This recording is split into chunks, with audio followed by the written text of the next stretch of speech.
ಎಲ್ಲರಿಗೆ ನಮಸ್ಕಾರ. ಕನ್ನಡ ಲೈಫ್ ಸ್ಟೋರಿನಿಂದ ಪ್ರತಿಯೊಬ್ಬರಿಗೆ ತುಂಬ ಧನ್ಯವಾದಗಳು. ಇವೆಲ್ಲ ಪತ್ನಿಗೆ ಕೋಪ ತರಿಸುವ ಪತಿಯ ವರ್ತನೆಗಳು. ಮದುವೆಯ ಬಳಕೆ ಜೀವನ ಬದಲಾಗುತ್ತದೆ. ಆದರೆ ವೈವಾಹಿಕ ಜೀವನದಲ್ಲಿ ಪತಿಯು ಕೆಲವು ವರ್ತನೆಗಳನ್ನು ಪತ್ನಿ ಸಹಿಸುವುದಿಲ್ಲ. ಮದುವೆಯ ನಂತರ ಬದುಕು ಬದಲಾಗುತ್ತದೆ. ಹೆಣ್ಣಿನ ಬದುಕು ಮಾತ್ರವಲ್ಲದ ಪುರುಷರ ಬದುಕು ಕೂಡ ಬದಲಾಗುತ್ತದೆ. ಹೆಣ್ಣು ಹೊಸ ಜನ, ಹೊಸ ಕುಟುಂಬಕ್ಕೆ ಹೊಂದಿಕೊಳ್ಳಬೇಕು ಎಂದರೆ ಪುರುಷರ ಕೂಡ ಪತ್ನಿ ಆಕೆಗೆ ಜೀವನ ಶೈಲಿಗೆ ಹೊಂದಿಕೊಳ್ಳಬೇಕು.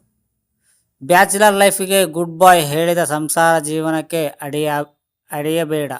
ಇಬ್ಬರಲ್ಲೂ ನಂಬಿಕೆ, ಪ್ರೀತಿ, ಹೊಂದಾಣಿಕೆ ಇದ್ದರೆ ಬದುಕು ಬಂಡಿ ಸರಾಗವಾಗಿ ಸಾಗಲು ಸಾಧ್ಯ. ಸಣ್ಣ ಪುಟ್ಟ ಮುನಿಸಲು ಜಗಳ ಇದ್ದರೂ ಪ್ರೀತಿಯ ಅಡಿಪಾಯ ಭದ್ರವಾಗಿರಬೇಕು. ಆಗ ಯಾವ ಸಮಸ್ಯೆಯೂ ಇರುವುದಿಲ್ಲ. ಮದುವೆಯ ಬಳಿಕ ಜೀವನ ಹಂಚಿಕೊಂಡ ಮೇಲೆ ಎಲ್ಲ ವಿಚಾರಗಳು ಇಬ್ಬರಿಗೂ ಸಂಬಂಧಿಸಿದ್ದಾಗಿರುತ್ತದೆ. ಹೀಗಾಗಿ ಸಂವಹನವನ್ನು ಅತಿ ಮುಖ್ಯವಾಗಿರುತ್ತದೆ.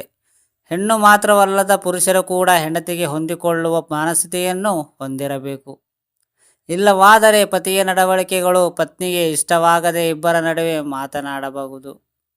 ಹಾಗಾದರೆ ಪತಿಯ ಯಾವೆಲ್ಲ ನಡವಳಿಕೆಗಳನ್ನು ಪತ್ನಿಗೆ ಹಿಡಿಸುವುದಿಲ್ಲ ಎನ್ನುವ ಬಗ್ಗೆ ಇಲ್ಲಿದೆ.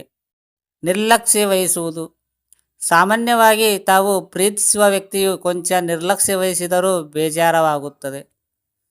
ಅಂತಹದರಲ್ಲಿ ಪತಿ ತನ್ನೆಡೆಗೆ ಗಮನ ನೀಡುತ್ತಿಲ್ಲ ಎಂದು ತಿಳಿದರೆ ಬೇಜಾರ ಸಹಜ. ಮದುವೆಯಾದ ಮೇಲೆ ಇಬ್ಬರ ಜೀವನದ ಬಂಡಿಯು ಒಂದೇ ಆಗಿರುತ್ತದೆ. ಹೀಗಿರುವಾಗ ಸಂಗಾತಿಯಾದವರು ಬ್ಯಾಚುಲರ್ಸ್ ಜೀವನದ ಇದ್ದಂತೆ ತಮ್ಮೆಡೆಗೆ ಮಾತ್ರ ಗಮನ ನೀಡಿ ಜೊತೆಗಿರುವ ಸಂಗಾತಿಯನ್ನು ಕಡೆಗಣಿಸಿದರೆ ಎಂತಹ ಪತ್ನಿಗಾದರೂ ಮುನಿಸಿ ಸಹಜ. ಇದು ಪತ್ನಿಯ ಹಿಡಿಸದೆ ಮತ್ತು ಜಗಳವಾಗಬಹುದು. ಅದರಿಂದ ಮದುವೆಯಾದ ಮೇಲೆ ಪತಿಯಾದವರ ಗಮನ ಪತ್ನಿಯ ಮೇಲೆಯೂ ಇರಬೇಕು.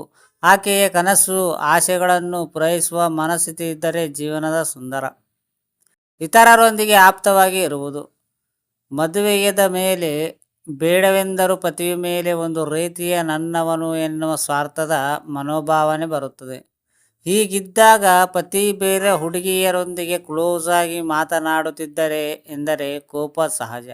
ಅಲ್ಲದೆ ಅದು ತಪ್ಪು ಕೂಡ ಹೌದು. ಅದರಿಂದ ಗಂಡನ ಈ ನಡವಳಿಕೆಯ ಸಾಮಾನ್ಯವಾಗಿ ಪತ್ನಿಗೆ ಹಿಡಿಸುವುದಿಲ್ಲ. ಅದರಿಂದ ಪತ್ನಿಯ ನೆಚ್ಚಿನ ಪತಿಯಾಗಬೇಕಾದರೆ ಫ್ಲರ್ಟಿಂಗ್ ಹವ್ಯಾಸಿದ್ದರೆ ಬಿಟ್ಟುಬಿಡಿ. ಇಲ್ಲವಾದರೆ ನಿಮ್ಮ ಹೆಂಡತಿಯ ಕೋಪ ನೆತ್ತಿಗಿರಬಹುದು. ಸುಳ್ಳು ಹೇಳುವುದು. ಸಾಮಾನ್ಯವಾಗಿ ಸುಳ್ಳು ಹೇಳುವವರನ್ನು ಕಂಡರೆ ಯಾರಿಗೂ ಆಗುವುದಿಲ್ಲ. ಆದರೆ ಇದು ಪತಿ ಪತ್ನಿಯರ ವಿಷಯದಲ್ಲಿ ಕೊಂಚ ಸೀರಿಯಸ್ ವಿಚಾರ. ಏಕೆಂದರೆ ಸಂಬಂಧ ನಿಂತಿರುವುದೇ ನಂಬಿಕೆಯ ಆಧಾರದ ಮೇಲೆ. ಹೀಗಿದ್ದಾಗ ನಂಬಿಕೆಯ ಗೋಡೆ ಕುಸಿದ ಮೇಲೆ ಪ್ರೀತಿಗೆ ಅರ್ಥವಿರುವುದಿಲ್ಲ. ಯಾವಾಗ ಪತಿ ಸುಳ್ಳು ಹೇಳುತ್ತಿದ್ದರೆ ಎನಿಸುವುದೇ ಅಲ್ಲಿಗೆ ಸಂಬಂಧ ಅರ್ಧ ಕೆಟ್ಟಂತೆ. ಅನುಮಾನದ ಹುಳ ಎಂದು ಬಂಧಗಳನ್ನು ಬೇಕಾದರೂ ಬುಡಮೇಲು ಮಾಡಬಹುದು. ಪತಿಯ ಸುಳ್ಳು ಹೇಳುವ ಅಭ್ಯಾಸ ಪತ್ನಿಗೆ ಹಿಡಿಸುವುದು ವರ್ತನೆಯಾಗಿದೆ. ಸದಾ ಬ್ಯುಸಿಯಾಗಿದ್ದರೆ. ಇಡೀ ದಿನ ಎಷ್ಟೇ ಬ್ಯುಸಿಯಾಗಿದ್ದರೂ ದಿನ ಮುಗಿಯುವ ಹೊತ್ತಿಗೆ ಪ್ರೀತಿಯ ಸಂಗಾತಿಗೆ ಒಂದರ್ಧ ಗಂಟೆ ಸಮಯ ಮೀಸಲಿಡಬೇಕು.